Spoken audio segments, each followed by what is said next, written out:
When they unwrapped the mummy of Ramesses the Great, they found black peppercorns packed inside his nose.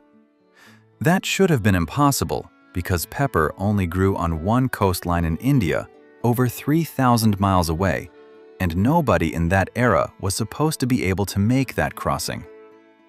For a long time, the explanation seemed simple enough. Pepper was a rare luxury, so rich men paid insane prices for it, the way they paid for gold. Except pepper isn't rare. It grows on a vine in enormous quantities, and it always has. So why did a barbarian king standing outside the gates of Rome with an army demand 3,000 pounds of pepper as ransom instead of taking more gold? Why did English landlords accept peppercorns as legal rent payment? Why did people write it into their wills, right beside houses and jewelry? The usual answer is the one you were probably taught in school, that Europeans used pepper to cover the taste of rotting meat. That story is completely false, and historians can actually trace who invented it and roughly when. What pepper really did was stranger. It pulled Europe out onto the open ocean, funded the first corporations, and gave one company its own private army, its own courts, and permission to wage war. On a small group of islands, that company killed almost an entire population to protect the spice trade. And most people have never heard the name of those islands. Then, sometime later, the most valuable substance on Earth quietly became the cheapest thing on your table. And that collapse was not an accident. Someone made it happen. And there is one more thing, which is that the pepper in your kitchen right now may not be entirely pepper at all, because the industry has a very old habit that has never fully stopped. If something this ordinary has been hiding a story this dark for 2,000 years, imagine what else is sitting in your kitchen. Subscribe, because what comes next is even harder to believe. Start with the plant itself, because almost nobody knows what black pepper actually is. It isn't a seed, and it isn't a nut, and it doesn't grow underground. It's a small, unripe fruit from a climbing vine called Piper nigrum, native to the wet forests of southwestern India. The vine grows up trees, sometimes 30 feet high, and it produces long, green strings of berries.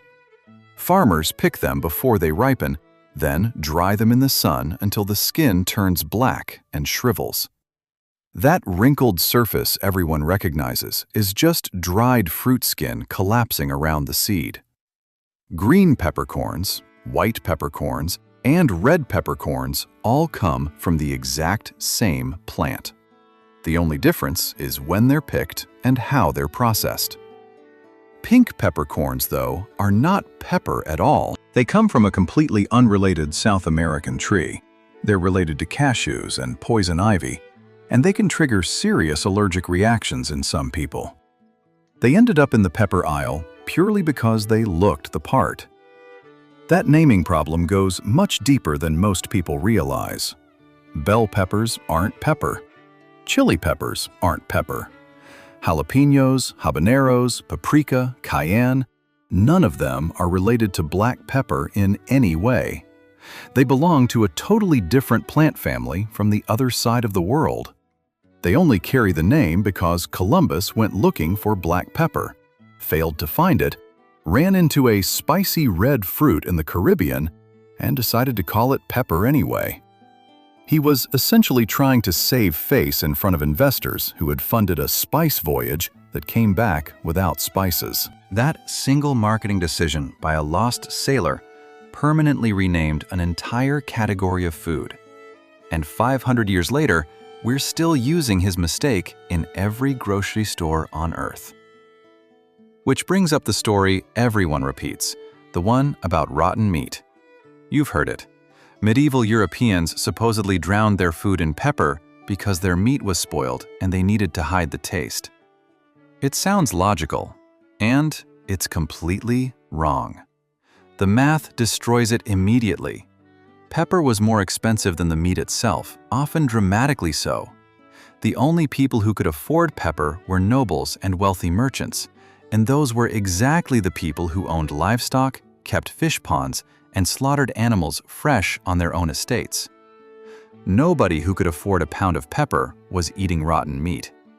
And if you actually read medieval cookbooks and household records, they're obsessed with freshness. Butchers who sold spoiled meat were fined, pilloried, and sometimes forced to smell their own rotten product in public as punishment. The rotten meat story doesn't appear in medieval sources at all. It shows up much later, invented by writers in the 1700s and 1800s who wanted to portray the Middle Ages as filthy and stupid. It was propaganda about the past, and it worked so well that it's still taught in schools today. So, if pepper wasn't hiding spoiled food, what was it doing? Here's where it gets strange. It was functioning as money. Not as a metaphor for money, but as actual money. In England, landlords legally accepted peppercorns as rent, and the practice was so common that peppercorn rent became a permanent legal term. It still exists in contract law right now. When a company leases a building for a symbolic amount, lawyers call it peppercorn rent. The term survives, but the meaning has flipped completely. It once meant something valuable, and today it means something nearly worthless, and almost no lawyer using that phrase knows why. Pepper was also weighed with a precision we normally reserve for gold. In London, the men who imported it formed the Guild of Pepperers, one of the oldest trade organizations in the city. They were so trusted with measurement that they were given control of the King's Beam, the official scale used to weigh valuable goods entering the country. Think about what that means. Pepper merchants literally controlled the national standard of weight. That guild eventually grew, merged, and changed its name, and it became the Grocers' Company. The word grocer comes from dealing in gross, meaning wholesale quantities. So every grocery store in the English-speaking world is named after a pepper cartel. Dock workers handling pepper shipments were treated like potential thieves, because they were. Records describe laborers being required to work in clothing without pockets, or with their pockets sewn shut, so they couldn't smuggle out a handful of berries. A single fistful could be worth a week's wages. Spilled peppercorns were swept up and counted. Individual grains went missing, and people were prosecuted. And here's the part that makes the whole thing genuinely confusing. Pepper is not rare. The vine is productive, it grows fast, it fruits for decades, and India produced enormous quantities of it. There was never a shortage of pepper in the world.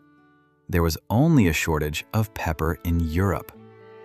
The value wasn't in the plant. The value was in the distance, and in the fact that a handful of people controlled the only route.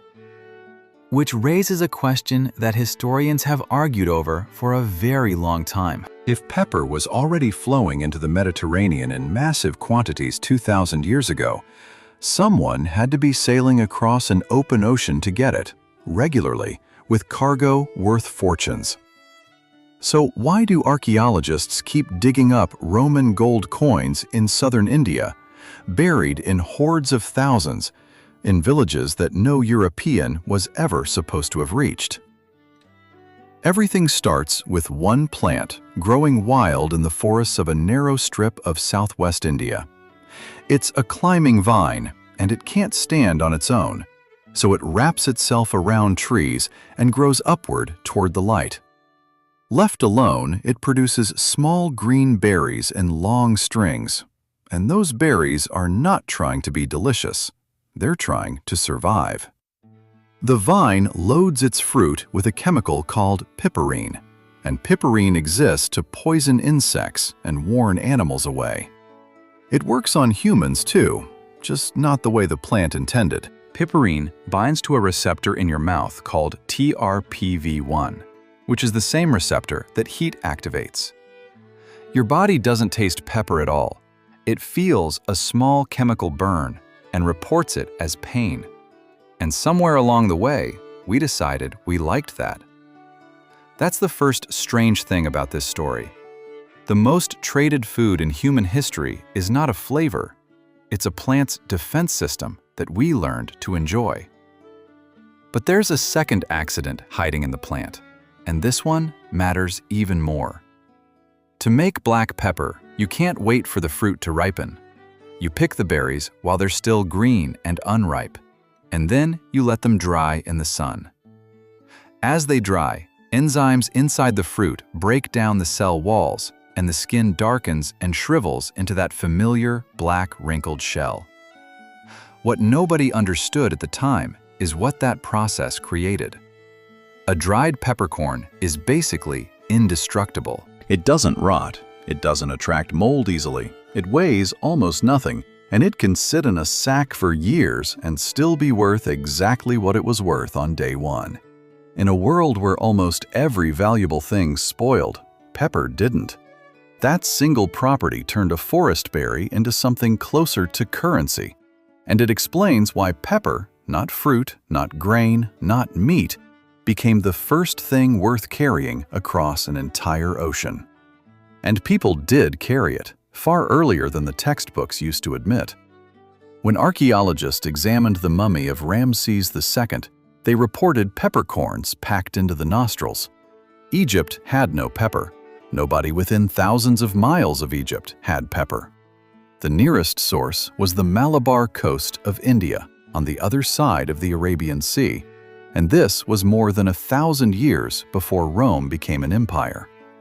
The find is still argued about today, but the argument itself is the interesting part. Even the skeptics agree that pepper reached the Mediterranean world far sooner than anyone expected, which means the trade route existed long before anyone wrote it down. The route worked because of a secret in the wind. Twice a year, the monsoon reverses direction across the Arabian Sea, blowing hard toward India for months, then hard back toward Arabia and Africa. If you know the timing, you don't hug the coastline for a year. You cut straight across the open ocean in about 40 days. Greek writers credited a sailor named Hippasus with discovering this, and that credit is almost certainly stolen. Arab and Indian sailors had been using the monsoon for generations before any Greek wrote it down. What actually happened is that the Greeks found out, and once Rome had the secret, the trade exploded. We know exactly how big it got because of a single surviving document. It's a contract written on papyrus, recording the cargo of one ship returning from India. The numbers are almost hard to believe. That one shipment, mostly pepper and ivory, was valued at roughly 7 million sesterces. For comparison, that was enough money to buy around 2,000 acres of prime Egyptian farmland. One ship, one voyage. And Roman records suggest something like 120 ships a year were making that run from a single Egyptian port. The Romans knew this was draining them, and one of them said so.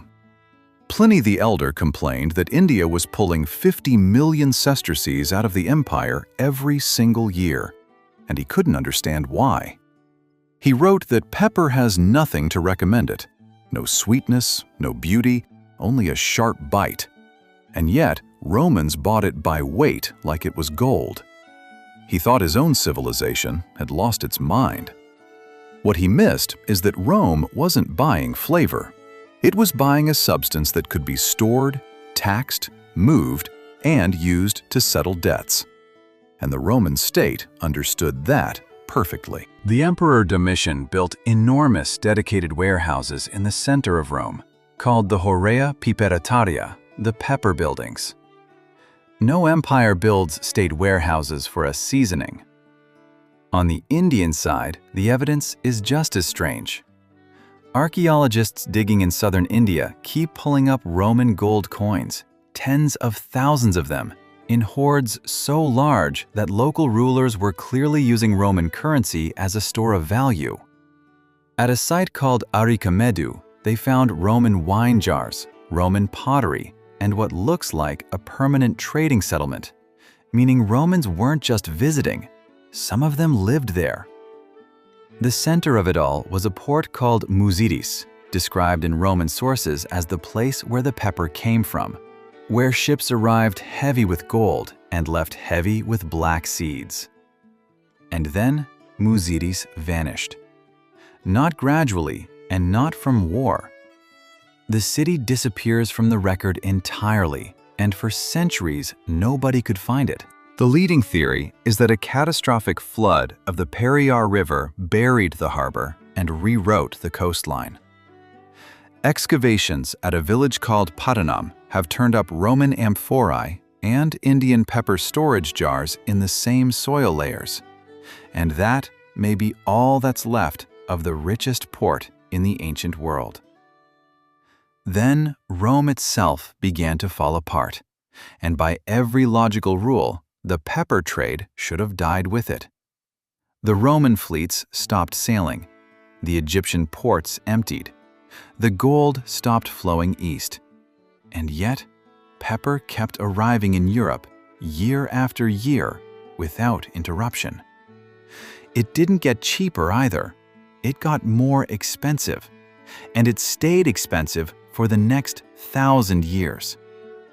Somebody else had quietly taken control of the entire route, and whoever they were, they made one decision that shaped the next millennium. They made absolutely sure that nobody in Europe ever found out where pepper actually grew. For centuries, nobody in Europe knew where pepper actually came from, and that ignorance was not an accident. The traders who carried it west understood something important about business, which is that mystery is worth more than the product itself. So they invented stories. They said pepper grew in forests guarded by poisonous snakes, and that harvesters had to set the trees on fire to drive the serpents away. That fire, they claimed, was why the berries came out black and wrinkled. Educated Europeans believed this for over 1,000 years, and some writers were still repeating it long after ships had sailed to the actual fields. The truth was much simpler and much more profitable to hide. Pepper grew on a narrow strip of coast in southwest India, on vines that farmers had been cultivating for generations, and it grew there in enormous amounts. Rome figured this out earlier than most people realize, and Roman merchants were not buying pepper in small, decorative amounts. There is a surviving shipping contract from a single vessel returning from India, and its cargo was valued at roughly the price of a large agricultural estate. Around 120 ships a year were making that run at the height of the trade. Pliny the Elder complained bitterly that India was draining the empire of its silver every single year, and he could not understand why. As he put it, pepper has nothing to recommend it except a certain sharpness, and yet men cross oceans for it. The Emperor Domitian eventually built dedicated pepper warehouses in the center of Rome, right near the Forum, which tells you how much of it was moving. Those buildings later burned down, and centuries afterward, Constantine's Basilica was built partly on the same ground. When Rome weakened, the pepper did not stop coming. And this is where the story turns strange. Alaric and his Goths surrounded the city and named their price for leaving. And alongside the gold and silver they specifically demanded 3,000 pounds of pepper. Men who supposedly cared nothing for fine dining wanted it because they understood it was money. That is the key most people miss. Pepper was not valued as a flavor. It was valued as a currency that did not rot, did not rust, and could be carried across a continent by one man on one horse. The same logic showed up on the other side of the world. In Tang Dynasty China, a powerful minister named Yuan Zai was executed for corruption, and when officials searched his property, they cataloged his hidden wealth. Among it sat roughly 60 tons of black pepper. Nobody eats 60 tons of pepper. He was holding it the way a modern criminal holds gold bars, because it kept its value and it was easy to move. In Europe, pepper worked its way into the legal system itself. Landlords in England took rent in peppercorns, and that arrangement was written into real contracts. Taxes, fines, tolls, dowries, and church tithes were all paid in pepper at various points. The men who weighed and sold it in bulk in London called themselves pepperers, and they organized into one of the earliest and richest guilds in the city. Later, they renamed themselves after the large scales they used for wholesale weighing, and that word survives today as grocer. Every grocery store in the English-speaking world is named after the pepper trade, and almost nobody knows it. Religion pushed demand higher in a way nobody planned. The medieval Christian calendar had well over 100 days when meat was forbidden, which meant enormous amounts of fish, and heavily spiced sauces made that food bearable and fashionable. At the same time, Muslim merchants controlled the routes that brought pepper out of India and through Egypt. So Christian Europe's religious diet was being supplied by Islamic trade networks. Both sides knew it, and both sides kept quiet because the money was too good. Venice sat at the end of that chain and grew unbelievably rich on it. Venetian merchants bought pepper in Alexandria and sold it north at whatever price they wanted.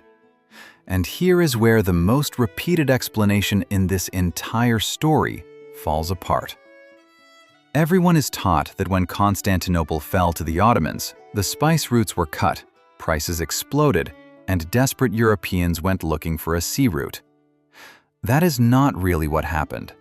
Trade continued, Venice kept buying, and prices did not spike the way the legend claims. The Portuguese were not fleeing a blockade. They were trying to cut out the middlemen and take the profit for themselves. That single decision changed everything. When Vasco da Gama's ships finally reached Calicut on the Indian coast, the first thing his men announced was that they had come seeking Christians and spices. The local ruler was unimpressed by the gifts they brought, which were cheap enough to be insulting, but da Gama still managed to load pepper and get home. Most of his crew died on the journey. It did not matter, because the cargo sold for so much that the voyage returned many times its cost. Portugal understood immediately what it had. What followed was not trade, it was seizure. Portugal declared the entire Indian Ocean its property and invented a permit system, forcing any ship carrying pepper to buy a pass from Lisbon or be sunk. The King of Portugal started calling himself Lord of the Conquest, Navigation, and Commerce of India, and other European courts mocked him behind his back as the Grocer King. Pepper was now a royal monopoly, controlled by a nation of barely 1 million people. And there was a side effect nobody expected. When Spanish ships sailing west looking for that same pepper landed instead in the Americas, they found a completely unrelated plant with a burning taste, and they called it pepper anyway. That mistake stuck permanently. Every chili pepper on Earth carries the wrong name because of a search for a vine growing 4,000 miles away. The first crime in the pepper business was not murder. It was cheating, and it started almost as soon as pepper became valuable. Once a handful of dried berries could pay a debt, people began stretching those berries with anything that looked similar. Ground olive pits, juniper seeds, dirt, sand, even tiny pebbles rolled in dye. In medieval London, the men who handled pepper organized themselves into a guild specifically to stop this, and their job had a name that survives in English today. They were called garblers, and garbling meant sifting the trash out of a spice shipment. When we say a politician garbled the facts, we are using a word invented to describe pepper fraud. the punishments were serious because pepper was money, and faking pepper was closer to counterfeiting than to bad cooking. Merchants caught mixing it could be fined, banned from trade, or paraded through the streets with the fake spice hung around their necks. That was the small-time version. The industrial version arrived when European companies realized that owning the pepper was less profitable than owning the plants. The Dutch East India Company figured this out first, and it did something that sounds insane until you understand the math. It sent armed fleets to destroy spice trees. Entire islands had their crops cut down and burned, not because the company hated the plants, but because too much supply lowered the price. They called these extirpation voyages, and they ran them for decades. In the Banda Islands, the local population resisted, and the company's governor-general decided to solve the problem permanently. Out of roughly 15,000 people, only a few hundred survived. The rest were killed, starved, or shipped out as slaves. And the emptied islands were handed to Dutch planters who worked them with enslaved labor. That massacre is usually filed under nutmeg, but it was the same company, the same logic, and the same trade network that pepper had built. Pepper itself pulled the Dutch deep into Sumatra and Java, where they did not need to kill everyone because they found something more efficient. They forced farmers to grow pepper instead of food. Local rulers were pressured into contracts requiring fixed deliveries at fixed prices, and those prices were often below the cost of growing it. Villages that failed to deliver were fined or burned. When rice fields were converted to pepper vines, the region lost the ability to feed itself, and famine followed the price charts. This is one of the strangest patterns in colonial history. Hunger did not arrive because the land was poor. It arrived because the land was too profitable to waste on food. Then the Americans showed up, and almost nobody knows this part. In the late 1700s, a ship from Salem, Massachusetts, came back from Sumatra loaded with pepper bought directly from village growers, cutting out every middleman in the chain. The profit was reportedly around 700%. Salem became one of the richest towns per person in the entire United States, and it was built on pepper. For about 40 years, American ships dominated the pepper run, and the tax revenue from those cargoes paid a noticeable share of the young federal government's income. Then a Salem ship called the Friendship was attacked at a pepper port on the Sumatran coast, and several crew members were killed. President Andrew Jackson responded by sending a warship, which bombarded the town and killed around 150 people. That was the first American military intervention in Asia, and it happened over black pepper.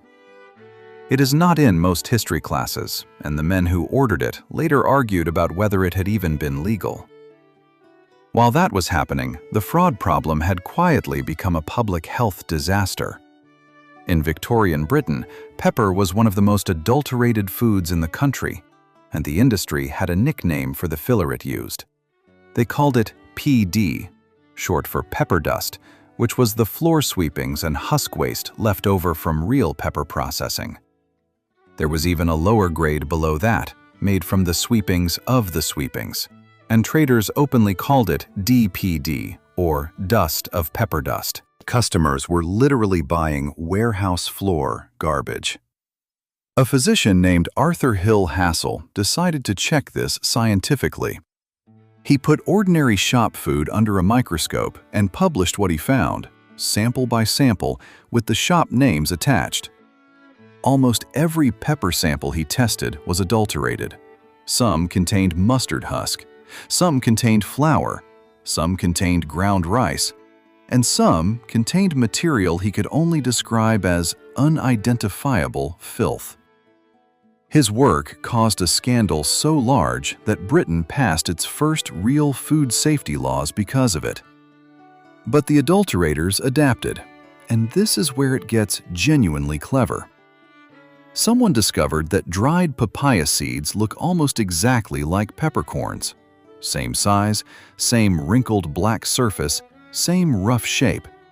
They even taste faintly sharp because papaya seeds contain their own mild bite. Mixed in at 10 or 20%, they were nearly impossible to detect by eye, and for a long time, nobody had a reliable test. Papaya seed adulteration is not a historical curiosity either. It is still one of the most common forms of spice fraud in the world today, and modern labs need DNA testing to catch it reliably. Then there was the whitening trick. White pepper sells for more than black, and the traditional way to make it involves soaking the berries in water for days until the outer skin rots away. Some producers found a shortcut using bleaching chemicals, which worked visually but left residues behind. Others went the opposite direction and coated dull black pepper in mineral oil because shiny pepper looks fresher and sells faster. Buyers were grading a spice by its shine, so sellers gave them shine. All of this was still just business. What happened next was bigger, because governments stopped treating pepper as a commodity and started treating it as a weapon. And the man at the center of it was not a merchant at all. The moment the monopolies broke, pepper stopped being a treasure and became a commodity. And the first people to understand that were not Europeans at all. They were sailors from Salem, Massachusetts, a small port town with almost no natural resources and very little money. A captain named Jonathan Carnes heard a rumor that wild pepper grew on the northwest coast of Sumatra, where local farmers sold directly, with no company or crown taking a cut. He slipped out of Salem in a small schooner, told almost no one where he was going, and came back with a cargo that made a profit of several 100%. Within a few years, Salem ships were pulling in so much pepper that the town became the richest place per person in the United States. At one point, the taxes collected on imported pepper were paying a noticeable share of the entire federal budget of a young America. That is a strange thing to sit with, because part of the early United States government was quite literally funded by a vine growing on the other side of the planet. It did not stay peaceful. Sumatran villagers eventually decided the Americans were paying too little, and a Salem ship called the Friendship was boarded and its crew killed. Washington responded by sending a warship, and American sailors burned villages and killed hundreds of people. It was one of the first times the United States used military force overseas in Asia, and the reason was pepper. Almost nobody remembers this, partly because the fight was over a spice that would soon be worth nearly nothing. That collapse in value happened fast. Once the trade was open to anyone with a ship, and once farmers across Southeast Asia and India realized how much money was in it, the world simply grew more pepper than it could use. Prices fell year after year, and the spice that once functioned as currency became something you could buy by the pound. But cheap pepper created a brand new problem, one that turned out to be far more dangerous than piracy. When a product is expensive, sellers protect its quality. When it becomes cheap and gets sold as a ground powder, sellers start asking a very tempting question, which is how little real pepper they can get away with putting in the jar. The answer, throughout the 1800s, was shockingly little. Grocers mixed ground pepper with buckwheat husks, mustard seed shells, ground olive pits, coconut shell, charcoal, dirt, and something the trade openly nicknamed pepper dust, which was the sweepings from warehouse floors. There was even a lower grade of sweepings called dust of pepper dust, meaning the dirt left over after the first dirt had been sold. A physician in London named Arthur Hill Hassell started buying samples from ordinary shops and examining them under a microscope. And then he did something that had never been done before. He published the results with the names and addresses of the shops. The scandal was enormous because he proved that a huge portion of what people ate every day was not what the label claimed, Pepper was one of the worst offenders, and his work pushed Britain toward the first real food safety laws in history. America took longer, and it took a chemist named Harvey Wiley who fed groups of young volunteers small doses of the chemicals being added to food to prove what they did to the human body. The newspapers called them the Poison Squad. That campaign led directly to the Pure Food and Drug Act, and modern food regulation grew out of it. So the entire idea that a label has to tell the truth traces partly back to people getting cheated on their pepper. While all of this was happening, pepper was quietly winning a battle it did not even need to fight. French cooking was moving away from heavy spicing toward butter, stock, and fresh herbs, which should have pushed pepper out of the kitchen completely. Instead, chefs kept it, and something odd happened at the dining table.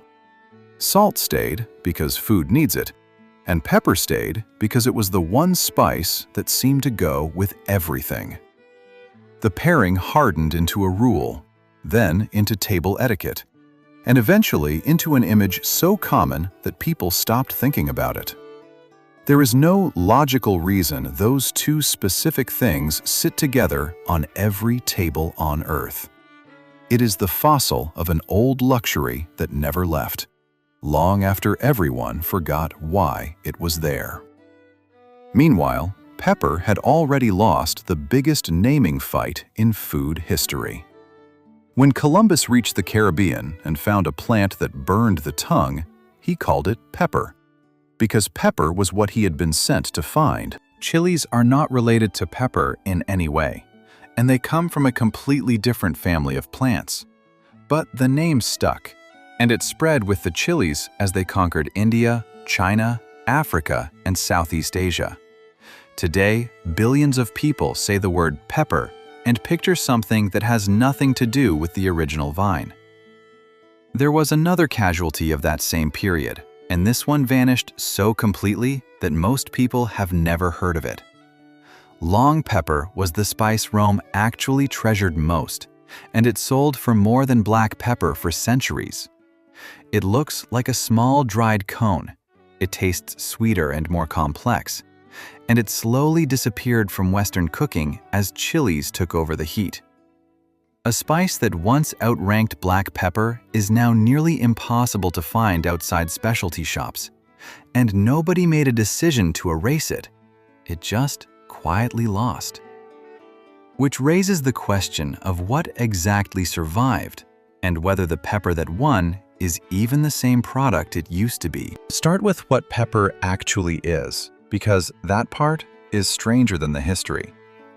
The heat you taste comes from a chemical called piperine, and the vine did not make it for us. Piperine is a defense weapon designed to poison insects and stop fungus from eating the seeds. We built a global trade network and killed for it because a plant was trying to protect itself. Piperine works on the same nerve receptor that chili peppers hit, a heat sensor called TRPV1. Your tongue is not tasting anything. It is reporting damage that never actually happens. That same chemical does something scientists only figured out recently. Piperine blocks certain enzymes in your liver and gut that break down foreign compounds. In plain terms, it stops your body from throwing things away too quickly. When researchers gave people turmeric with a small amount of black pepper, absorption jumped by around 2,000%. That is why almost every turmeric supplement on the shelf now lists black pepper extract. But the effect does not politely stop at vitamins. Piperine can also increase the levels of real medications in your bloodstream, including certain heart and epilepsy drugs. Doctors now treat high-dose pepper extract as a genuine drug interaction risk. The spice that funded empires turns out to be a mild pharmaceutical, and nobody planned that. Here is the part that quietly ruins your kitchen. The heat in pepper is stable and lasts for years, but the flavor is not. The actual aroma comes from delicate oils with names like pinene, limonene, and caryophyllene. Those oils begin evaporating the moment a peppercorn is cracked open. Within about 30 minutes, a large share of the aroma is simply gone into the air. Pre-ground pepper in a tin has usually been sitting for months or years. What is left is the heat, the burn, the sneeze, and almost none of the flavor. So most people have never actually tasted black pepper. They have tasted the part of it that refuses to die, and the industry has known this for a very long time. In Victorian Britain, ground pepper was so heavily faked that fraud had its own trade vocabulary. Sellers used something called PD, short for pepper dust, which was the floor sweepings from pepper warehouses. Then came DPD, the dust of the pepper dust, meaning the sweepings of the sweepings. It was openly bought and sold as a commodity with a market price. Modern fraud is cleaner, but not gone. Papaya seeds are the classic substitute because dried papaya seeds look almost exactly like peppercorns.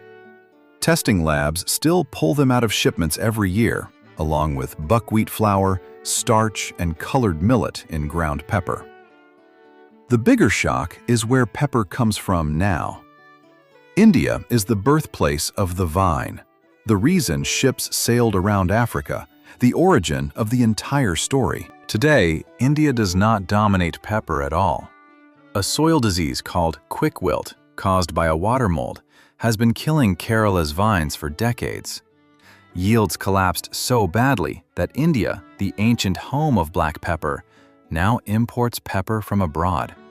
Meanwhile, the largest producer on Earth is Vietnam, a country with almost no historical connection to the spice.